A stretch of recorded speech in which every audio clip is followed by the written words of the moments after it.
Hello guys, आपका मेरे channel smart study में स्वागत है। तो जैसे कि आपको पता है कि कल आप लोगों का साइंस का एग्जाम होने वाला है, क्लास 9 की यहाँ पे बात कर रही हूँ।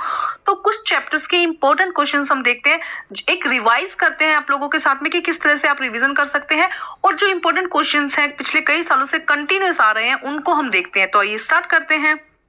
तो सबसे पहले क्वेश्चन देखिए, convert the following temperature to Celsius. Convert करना है टेम्परेचर को सेल्सियस में या सेल्सियस को टेम्परेचर में। इस तरह के क्वेश्चन हमेशा 2-3 नंबर के क्वेश्चन जरूर आते हैं, आप बिल्कुल भी मत मिस करिएगा। जैसे कि 300 केल्विन को हमें क्या करना है, सेल्सियस में कन्वर्ट करना है। तो हम क्या करेंगे, 300 में से 273 को माइनस कर देंगे, 23 आ जाएगा। इसी तरह से 573 में से, ऐसा सैंपल पेपर में भी एक क्वेश्चन था, बस आपको ध्यान रखना है कि जब आपको सेल्सियस में कन्वर्ट करना तो -273 कर देना और आपका आंसर आ जाएगा। सेकंड देखो क्वेश्चन क्या कहा गया, what is the physical state of water. Water की आपको फिजिकल स्टेट बतानी है, हिंदी में भी आप समझ लीजिए, इसको समझना जरूरी है क्योंकि एग्जैक्ट ऐसे क्वेश्चन नहीं आएंगे, लेकिन हाँ सिमिलर ऐसे क्वेश्चन आ सकते हैं। तो आप समझ लीजिए कि फिजिकल की भौतिक स्थिति, पानी की भौतिक स्थिति क्या है। मैं हिंदी में भी बोल रही हूँ, जब वो 250 डिग्री सेल्सियस पे हो तो 250 डिग्री पे देखो बॉइलिंग, वो जो भाप कितने पे बन जाता है, 100 डिग्री पर क्या बन जाता है, भाप बन जाता है। तो 100 डिग्री पे वो लिक्विड भी हो सकता है और गैस भी हो सकता है, लेकिन 100 से ऊपर वो क्या होगा, सिर्फ गैस की फॉर्म में होगा। और अगर आपसे जीरो पूछा जाए कि जीरो पर क्या होगा, तो जीरो पर भी वो लिक्विड भी हो सकता है और क्या हो सकता है, ठोस अवस्था में भी हो सकता है, सॉलिड भी हो सकता है। नेक्स्ट क्वेश्चन देखते हैं हम। देखो नेक्स्ट क्वेश्चन क्या कहा गया है, define latent heat of fusion. गुप्त ऊष्मा के बारे में आपको बताना है। Latent heat of fusion of the amount of the heat energy required to 1 kg solid into liquid to atmosphere pressure at the melting point. तो इसकी डेफिनेशन, गुप्त ऊष्मा की जो डेफिनेशन आपकी बुक में अच्छे से दी गई है वहां से कर सकते हैं। Define sublimation. Sublimation is the change of the gases stage to direct solid. ऊर्ध्वापातन, हिंदी में इसे कहते हैं कि ऊर्ध्वापातन। ऊर्ध्वापातन क्या होता है, गैस से सीधा क्या हो रहा है, गैस से सीधा किस में बदल रहा है। आप इस तरह से भी लिख देंगे कि गैस से सीधा ठोस में बदल रहा है, तो उसे हम क्या कहते हैं, उसे हम ऊर्ध्वापातन या सब्लिमेशन कहते हैं। बहुत ही इंपॉर्टेंट क्वेश्चन है। उसके बाद क्वेश्चन है, कहते हैं बहुत ही इंपॉर्टेंट क्वेश्चन है। उसके बाद क्वेश्चन है, what is dry ice. Solid carbon dioxide. आपको बस इतना ध्यान रखना है कि जो ड्राई आइस, इसी तरह से शुष्क बर्फ, इस हिंदी में कहेंगे शुष्क बर्फ क्या है, तो क्या आपको लिखना है कि ठोस कार्बन डाइऑक्साइड। ठोस कार्बन डाइऑक्साइड को हम क्या कहते हैं, शुष्क बर्फ कहते हैं। Obtain the cooling and the applying pressure on the carbon dioxide, it does not melt to the cold dry ice. तो आपको इतना लिख देना, अगर आप इतना लिख देते हैं, ठोस कार्बन डाइऑक्साइड को शुष्क जो आइस है वो कहा जाता है, शुष्क बर्फ कहा जाता है।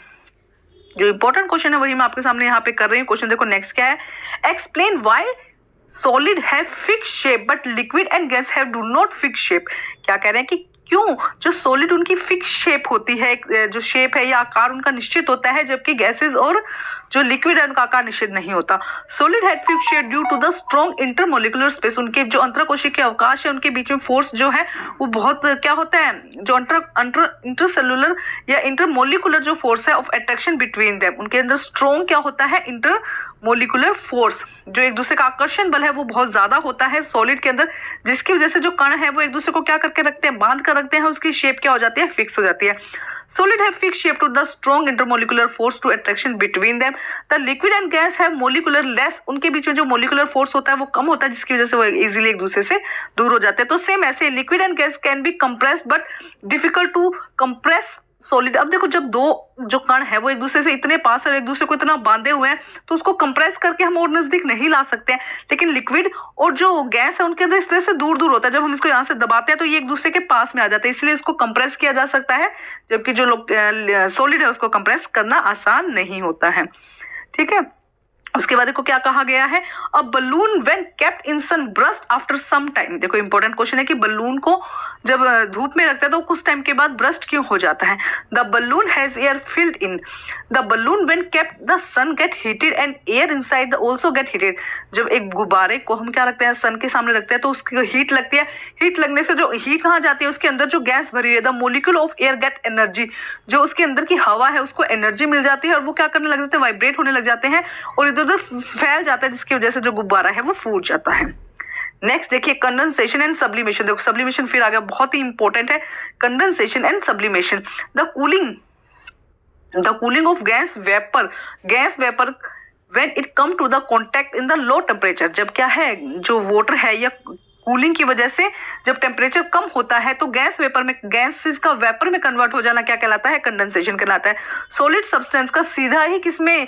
गैस में कन्वर्ट होना विदाउट किसके? लिक्विड स्टेट के, इसको हम सब्लिमेशन कहते हैं। देखो क्या कहा गया है, the conversation of the solid substance direct into the vapour into attaining the liquid state को छोड़ते हुए ठोस से सीधा गैस से सीधा ठोस बन जाना क्या कहलाता है? सब्लिमेशन या ऊर्ध्वपातन कहलाता है।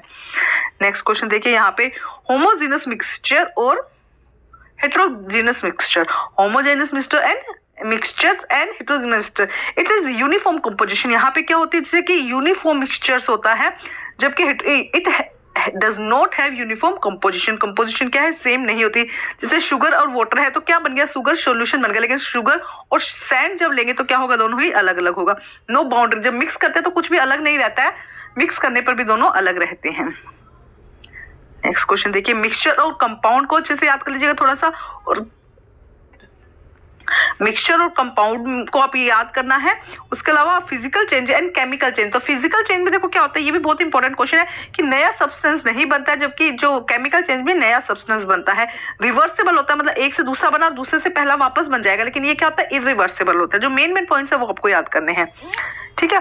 उसके बाद देखो क्या कहा, कोलाइड सॉल्यूशन बहुत ही इंपॉर्टेंट है। टिंडल सॉल्यूशन आएगा, इसके अंदर टिंडल इफेक्ट आएगा, वो भी बहुत ज्यादा इंपॉर्टेंट है। कोलाइड सॉल्यूशन क्या होता है? It is heterogeneous solution which appear to homogeneous particles such as small varies who cannot be seen naked eye. It is stable and milk and blood. उसके प्रॉपर्टी आपको कोलाइड सॉल्यूशन की property करनी है।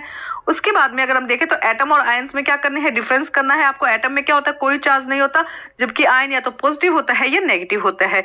Atom is reactive और iron is क्या है? Stable है। उसके बाद कोई इस तरह से क्वेश्चन आ सकते हैं कि NaCl और CaCl2 का आपको क्या निकालना है? फॉर्मूला निकालना है। तो Na का नंबर कितना है? 23, Cl का कितना है? 35.5 एंड Ca का कितना है? 40। तो आप इस तरह से NaCl का निकाल सकते हैं, तो कितना आएगा? 58.5 U आ जाएगा। और इसके बाद CaCl2 का भी इस तरह से आपको ये जो नंबर है यहाँ पे याद होने चाहिए, इजिली आप यहाँ पर निकाल सकते हैं। सेकंड क्वेश्चन कैसा आएगा? केमिकल फॉर्मूला आपको बताना है। तो आइए कुछ केमिकल फॉर्मूला जो इंपॉर्टेंट है उसको हम देखते हैं। सबसे पहले है एल्युमिनियम कार्बोनेट, तो एल्युमिनियम A+ Al3+ और Cu3-2, तो ये एल्युमिनियम कार्बोनेट का याद कर दीजिएगा। कैल्शियम सल्फाइड तो CaS कैल्शियम सल्फाइड हो जाएगा। Zinc carbonate ZnCO3। Copper phosphate Cu3PO4 2। Magnesium bicarbonate तो MgHCO3 2 और aluminium hydroxide AlOH thrice. Next देखिए क्या कहा गया, आपको एक्सप्लेन करना है atomic number, mass number, isotope और आइसोबार। आइसोटोप और आइसोबार में डिफरेंस कई बार पूछा जाता है, तो ये रहा एटॉमिक नंबर, ये मास नंबर हो गया। देखो इसके अलावा शेल साफ से पूछी जा सकती है आइसोटोप और आइसोबार।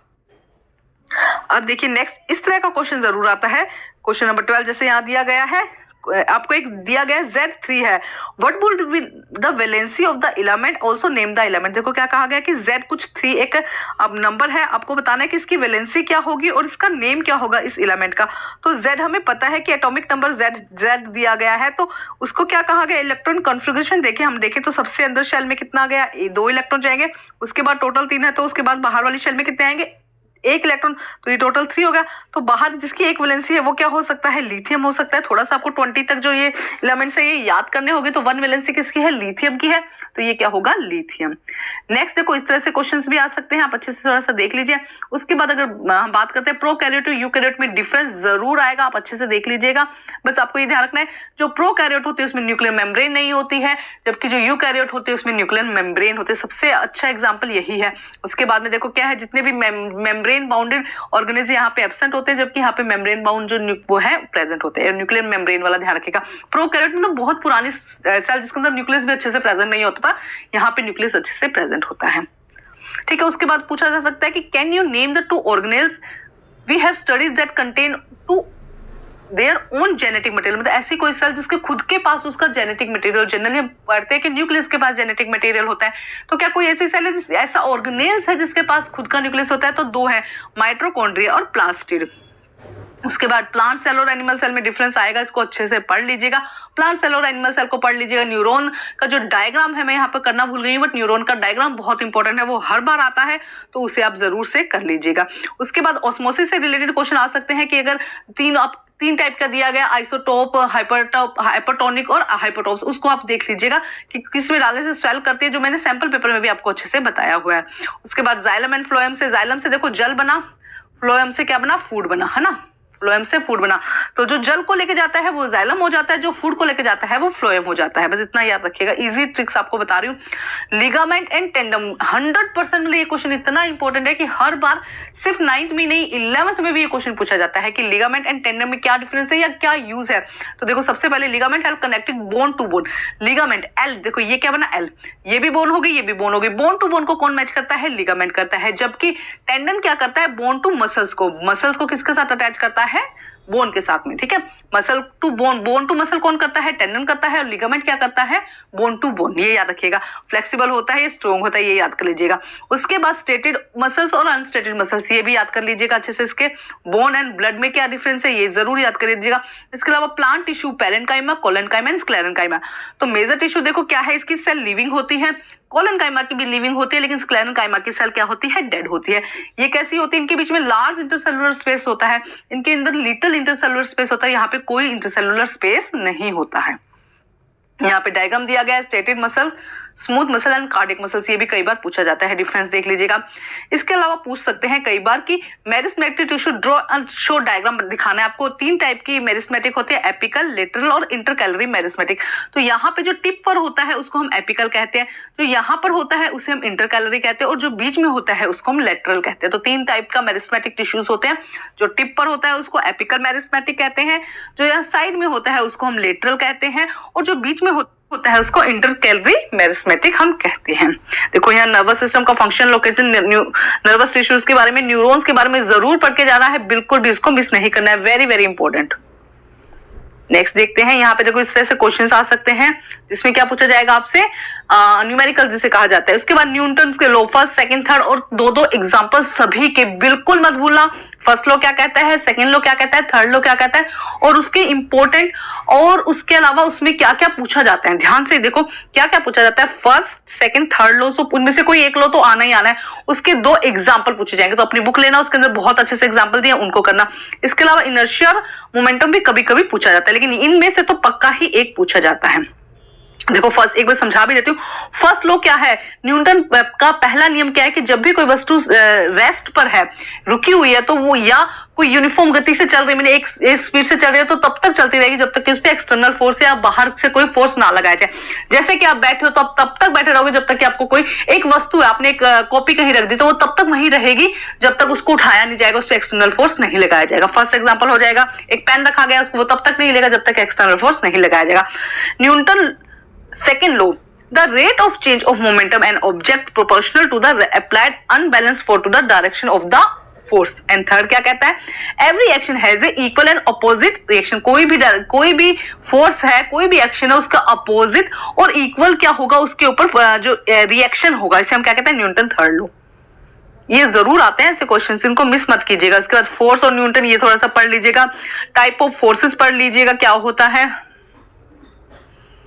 उसके बाद थोड़ा सा हम देखते हैं यहाँ पे, एक सेकंड, यहाँ पे देखो ये क्वेश्चन रह गया था इसलिए मैंने दोबारा यहाँ से लिया है। व्हाट इज टिंडल इफेक्ट, जरूर आता है, बहुत बार ये क्वेश्चन आता है। तो टिंडल इफेक्ट क्या हो जाएगा, the scattering of light, light का बिखरना कोलाइडी सॉल्यूशन में, colloidal particle is known as Tyndall effect, ठीक है। The scattering of light by colloidal particles is known as Tyndall effect. इसके बाद में इल्यूमिनेशन आता है, when both dispersal phase dispersing medium is liquid is called to the illusions. इसके बाद Aerosil का भी आता है, when the solid and liquid is dispersed in gas it called aerosol। ये तीनों ही देखो, यहां से आप देखिए ये वाला क्वेश्चन, ये वाला और ये वाला, ये तीनों ही क्या है, बहुत ही इंपॉर्टेंट है, आप अच्छे से इसको देख लीजिएगा। उसके बाद अगर हम बात करते हैं मैक्रो और माइक्रो न्यूट्रिएंट, तो मैक्रो न्यूट्रिएंट क्या होता है, these are required to provide large quantity. Macro मतलब कि ज्यादा क्वांटिटी की जरूरत होती है, जबकि माइक्रो जिनकी बहुत ही कम क्वांटिटी होती है। एक दो एग्जांपल याद कर लीजिएगा, पोटेशियम, कैल्शियम, यहाँ पे बोरोन, जिंक, आयरन, जो भी आपको याद हो, ठीक है। उसके बाद में मेन्योर एंड फर्टिलाइजर में डिफरेंस बहुत ही आसान लेकिन कई बार पूछा जाता है। तो देखो क्या है, मेन्योर के लिए क्या कहा गया कि ऑर्गेनिक मैटर होता है जबकि इनऑर्गेनिक होता है, केमिकल्स होते हैं इसके अंदर फर्टिलाइजर में, जबकि जो मेन्योर है उसके अंदर कोई केमिकल नहीं होता है। इसके अलावा ये एनिमल से बनाया जाता है मेन्योर, वो कहाँ फैक्ट्रीज में बनाया जाता है। मेन्योर से कोई पोल्यूशन नहीं होता जबकि जो फर्टिलाइजर उससे सॉइल और वाटर पोल्यूशन होता है। तो ये कुछ इंपॉर्टेंट क्वेश्चंस थे। इसके अलावा मतलब मैं ये नहीं कहूंगी कि 100% ये क्वेश्चंस आएंगे, लेकिन इससे मैच करते क्वेश्चन आपके पेपर में जरूर आने वाले, तो जरूर एक रिवाइज लेके जाइएगा और अच्छे से इसको करिएगा।